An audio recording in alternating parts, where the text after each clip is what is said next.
আগেও বিয়ে হয়েছিল, আগেও তোমার শাশুড়ি বলেছে তোমার নাকি আগে 5টা বিয়ে হয়েছিল।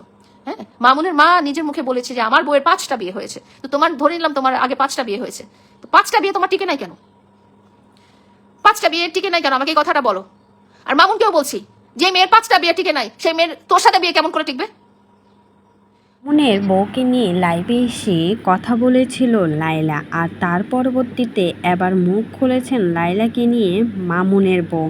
মামুনের বউ বললেন, বউ বেরি লায়লা, আপনি আমার জামাইকে 4টা বছর ইউজ করেছেন, 4টা বছর বেঁধে রেখেছেন নিজের মায়াজালে, নিজের স্বার্থের জন্য মামুনকে ব্যবহার করেছেন। কই, ঢাকা শহর তো একটা বাড়ি করে দিলেন না, একটা গাড়ি কিনে দিলেন না আমার জামাইকে, শুধু শুধু আমার জামাইয়ের 4টা বছর নষ্ট করেছেন। এখন সুখে শান্তিতে সংসার করছি, সেটাও আপনার কাছে সহ্য হচ্ছে না।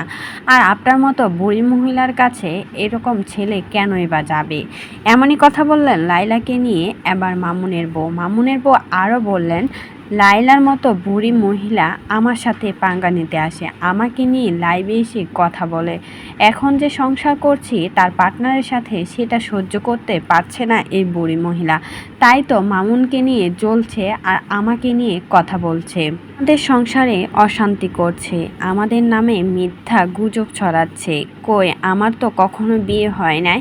এটাই হচ্ছে মামুনের সেই বউ, যাকে নাকি পরকীয়া করে মামুন বিয়ে করেছে, যার নাকি আগে আরও 5টা বিয়ে হয়েছে। মামুনের থেকে 3 গুণ বয়স্ক মহিলাকে বিয়ে করেছে মামুন।